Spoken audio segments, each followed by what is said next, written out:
Hello, and welcome to another episode of the Spotlight series presented by the Black Podcasters Association, where twice a week we shine a spotlight on a Black podcaster, creative, or professional from our online community. My name is Corey Gumbs, and I am the founder as well as your host today.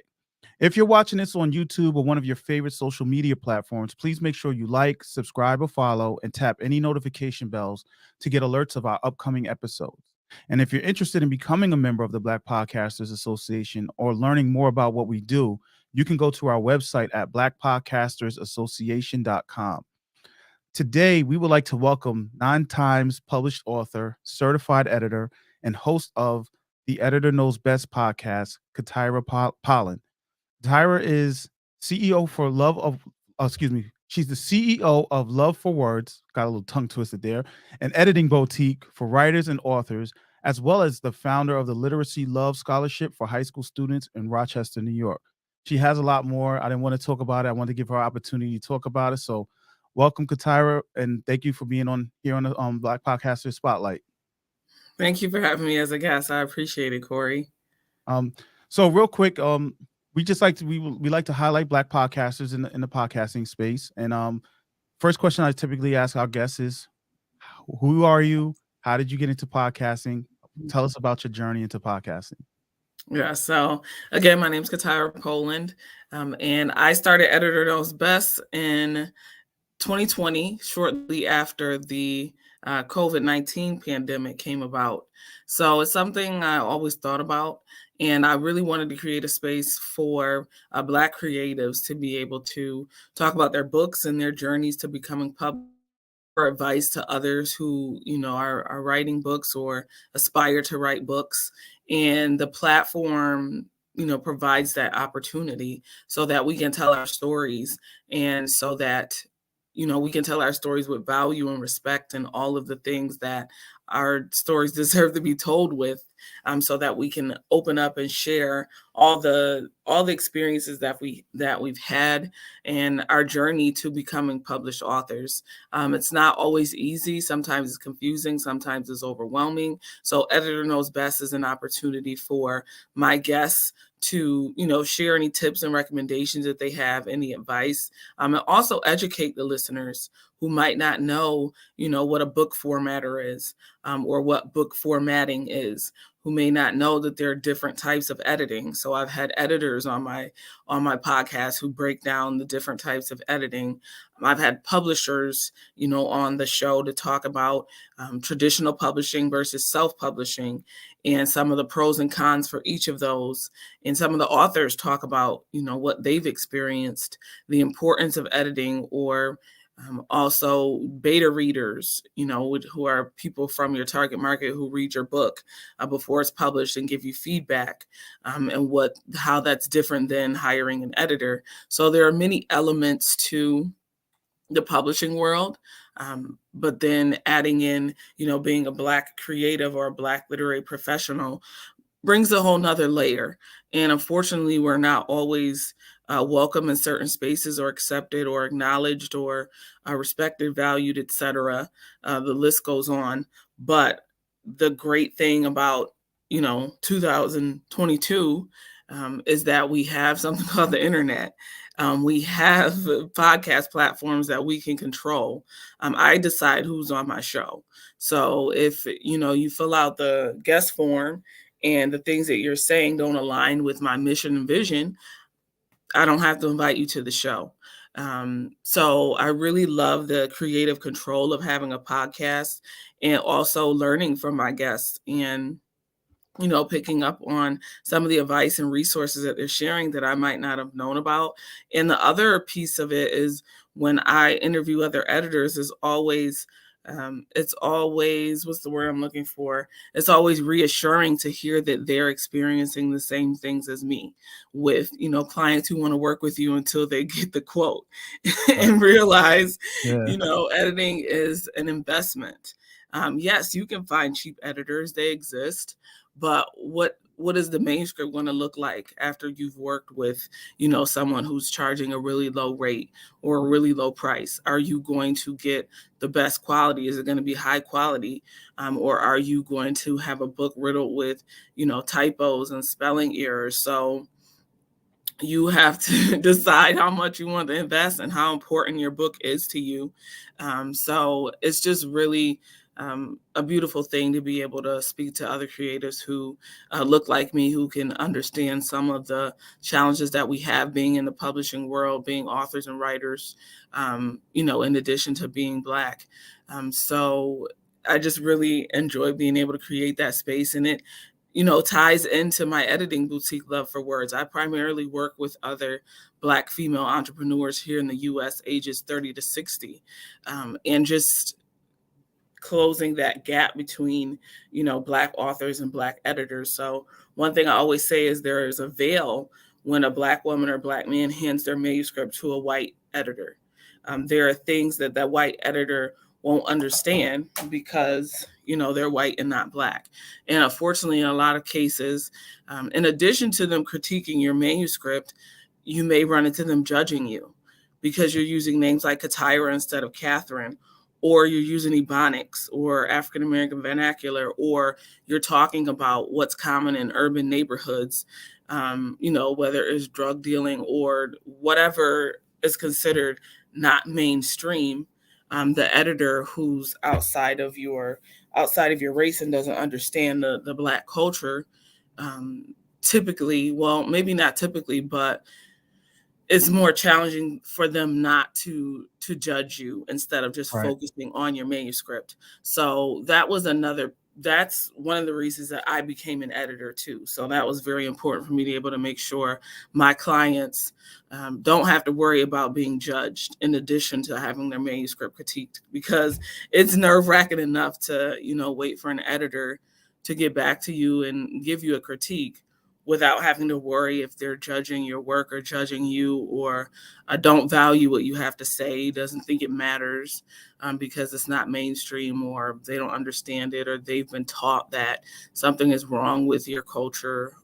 So it was just very important for me to have love for words and then extend to editor knows best, so that Black authors and creatives can come and talk about their stories. And I have interviewed those who are not Black as well, but I'm very intentional with saying that the space is for other Black literary creatives. I think it's very important that we do have these spaces Right. that we create for ourselves, not spaces that we're forced into. So that's one of the other reasons I decided to start Editor Knows Best. And then I also do episodes by myself where I just give tips like, how do you deal with a client who expects you to give them a discount? You give them a quote, and the first question they have is, can they get a discount? I also, have episodes where I break down the different types of editing. Sometimes I talk about some of the experiences I have as a business owner, or give resources, because a lot of my editing clients and the guests are also entrepreneurs, so they're authorpreneurs. So some of my episodes mix those two worlds together, and I offer words of encouragement to those who might be struggling with writing, or those who are struggling in their businesses, starting their businesses, or keeping them afloat. So it's a good mix of authors who are also entrepreneurs, and I can relate to it because I'm an author who's an entrepreneur, and I think that makes my guests feel comfortable. They can appreciate my perspective, and they know that I'm speaking from experience. So yeah, that's a little bit more about Editor Knows Best. Oh, you answered a lot of questions that I was gonna have about Oh, the okay. editing space. So, but there is a correlation. I see a lot of the correlation of what you're talking about in the editing space that we see also in the podcasting industry as well, which was the motivation for me starting the Black Podcasters Association, Mhm, and also the motivation why you see other groups out there that are trying to create a space for Black podcast creators as well as professionals in the space, mhm, because like you said about the judgment part with with our counterparts from other groups, is that sometimes they don't understand that it gets lost in translation, right? mhm. There's that loss in translation. They may not understand the vernacular. They may not Right. understand the cultural references. They may not understand the mindset, right? It's a different. We have a very unique experience. Not all Black people are monolithic, but we all have Right. very unique experiences. So Mhm, podcasting gives us a lot of that space. I've heard horror stories of some people working with white producers and just being told that's not going to work and stuff like that. And it's like, well, that's not who you're used to targeting. I'm not targeting those people. I'm targeting Right. people who talk, sound, act just like me, and they will Right. understand what's going on. So, and that's part of the goal is to try to bridge that gap, right? And to help people understand it's okay for us to be different. It's okay for us to be like this. But and so the question I want to ask you, from coming from the editing space into the podcasting industry, was there an adjustment you had to make? Was it difficult for you? Was it did you have like was it did it take you a little bit of time? Because I know you've been doing this Mhm. since 2020. Mhm. So you kind of have your wheels under you now. Mhm. Was it hard for you to move from one industry to another and figure out how to combine the two? It wasn't really difficult. And when I first started, my first episode was an interview with actually she's an author in India.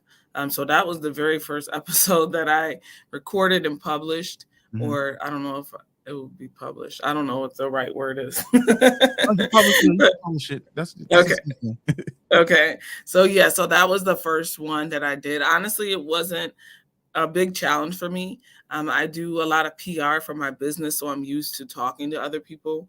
I'm used to talking about my business, and um, I don't know. I mean, it's something that comes pretty naturally to me. I've been involved in community, do a lot of volunteering, so interacting with other people wasn't a big jump.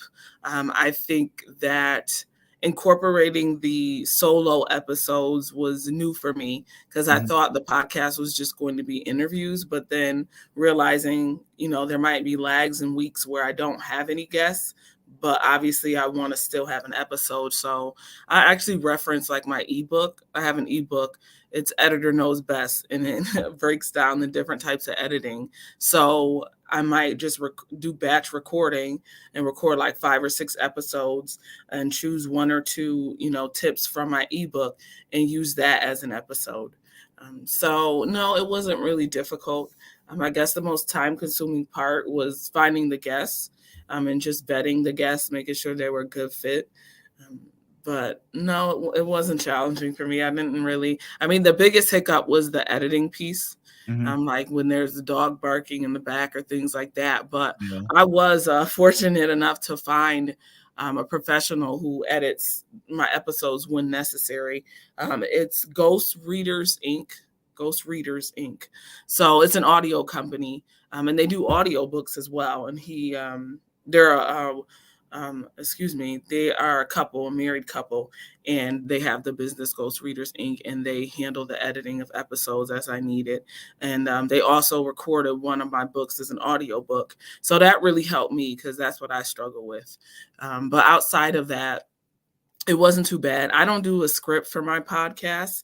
Okay. I do send questions to my guests beforehand just so they know what to expect, but it was a really easy process. Of course, you can pre-record.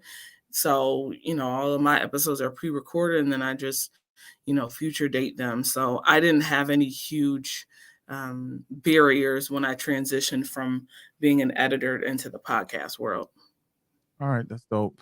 Um, I know you're pressed for time, and we typically tend to run a little bit longer than we say we're going to. But real Mhm. quick, I just have a couple more questions for you. Okay, I'm gonna let you go, but maybe down the road we can reconnect and really for go in sure. depth in this conversation. But one thing I want to ask you from the podcasting space, as an author, as an author as well as an editor, do you feel for authors that are out there that may watch this, do you think podcasting is a good opportunity for them to that they should get into? Absolutely. I would highly recommend podcasts. And I particularly think it's a great option for introverts. So, of course, introverts get their energy from their alone time and recouping and spending, extended amount of time in large groups or crowds tends to drain their energy. But with a podcast, it's typically one on one. So, for the introverts out there, that could be a great option for you. But just in general, if you are an author or a business owner, podcasts are an awesome way to grow your network. You're getting access to the audience and the followers of that person's podcast. You are opening yourself up to new opportunities. You never know who's, listened to your podcast or seen your podcast, and they might email you or inbox you, and they may become a future client, or they might just become a part of your referral network. So I definitely recommend it. It's also a great way to work on public speaking. So I think public speaking is the number one fear in the country. It's So mine. so for those of you who struggle with that, I will also recommend, podcasting as a way to comfortable with it. And then obviously it's a great way, to market your business and talk about yourself and your services, get new clients, and also collaborate. You might be able to barter an opportunity in exchange for something you need. So that can come out of podcasting. And there's just, it's limitless. There's so many things that you can gain out of podcasting. You might be invited to be a speaker at a conference or lead a workshop or something like that. So I would definitely recommend trying podcasts at least once. Of course, there are some that are video. My podcast is audio podcast. So if you don't want to be on screen, there are plenty of options out there for those of you who would, just want to do audio. So, and then there's even podcasts that are like panel podcasts. So if you're not ready to be the only guest, you can be one of guests, and there's 3 or 4 of you who are addressing questions in the panel style. So there are plenty of podcasts out there. Give it a shot. Listen to a few. See what aligns with your passions and your interests and your strengths. I think that's the most important part. So, you want to listen to stuff that you like, listen to the show before you're on it, or, check out a few episodes or the website or social media to make sure it fits well with you. And once you find a niche that you're really into, it should be pretty easy for you to, get on some podcasts. And a lot of them are free. So that's also a plus. You can be on as many podcasts as you want, and not have to spend, any money. My podcast is not free, but there are plenty of free options out there. See, I wish we had more time. I would love to talk to you more about that. And like I Yeah, said, down the road, maybe we can reconnect and do a bigger talk. for But sure. I don't want to hold you up. I mean, you dropped a lot of gems today. I'm definitely I have a group that I'm in out here in Queens that deals with books and stuff. I'm gonna definitely share this in that group. But just a couple more questions, and I'll let you go. We'll talk about Okay. how people can reach out to you, learn more about what you're doing. Sounds What good. does it mean for you to be a Black podcaster, a Black woman in podcasting, and a part of the Black Podcast Association? Because you've been in it for a while now. Yeah. Being a Black female podcaster and being a part of the association, for me, it means a freedom. Again, I get to choose, what topics I talk about. There's no limits on the dialogue. I get to, choose the guests, and also the guests have, they also have, and it's just, yeah, I think freedom is the most important part of that. Again, I'm not forcing my way into spaces where I'm not welcome. Being able to, be in spaces with others who are like me, who appreciate and value and respect me and my, experience and my perspective, and where it's kind of like a judgment-free zone. So that's what being a Black female podcaster and being part of the Black Podcaster Yes, Association it's a means. tongue twister. All right, thank you for that. So the most important part of this conversation is where can people listen to your podcast, and where can they reach out to you and contact you if they want to learn more, or they want to reach out and actually be on your podcast? Yes. So you can visit anchor.fm/editor knows best to listen to a few of the episodes. If you listen and you feel like you'll be a good fit and you want to be on the show, you can go to my website, Love 4 Words. That's love number 4 words.com. And on the media page, there's a link for you to fill out the guest form. And then once I receive that, or you submit that, you can set a time for us to record your episode. So I hope that you feel like it'll be a good fit for you. And again, you can sign up there. If you are interested in editing services, you can also visit my website, loveforwords.com, and there's a consultation you could fill out. It's a free consultation, 15-minute by phone, and then also a complimentary sample of 1 to 3 pages. And once I've taken a look at the sample, we'll discuss it, make sure that it meets your expectations, and decide if it's a good fit for us to move forward and work together.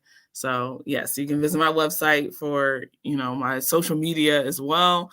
If you have a question or comment, you can also send me a message on my website.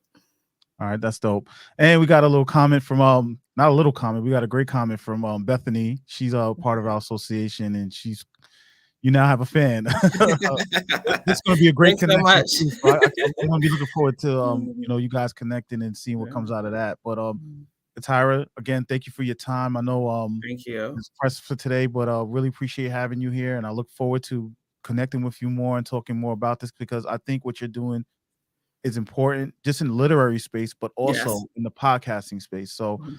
again, thank you for this. You got and you're on all the major directories like Apple, Spotify, and stuff. Yes. Find you on there as well, Yes. right? So Yes. go to your favorite directory, check out Editor Knows Best, Mhm. and make sure you go follow CaTyra on her Instagram and check out her website. So again, Yes. Thank thank you you. very much, Thank and you. we shall be talking to you soon. Yes. Thanks so much, Corey. Thank you, everyone, for tuning in. Have a great day. And thank you everybody for checking out the Spotlight. Make sure you tune into our next show coming up this Friday, February 4th at 8 p.m. Eastern, where we spotlight our next Black Podcast Association group member and author Jordan Clark, host of the White People Won't Save You podcast. And again, if you're watching this on your favorite, social media platform, make sure you like, subscribe, and follow, and tap the notification bell so you can be alerted of next upcoming episodes. And if you'd like to learn more about what we do, you can go to blackpodcastersassociation.com. Again, that's blackpodcastersassociation.com. Again, excuse me, again, CaTyra, thank you very much for being here, and have a good day. Thank you.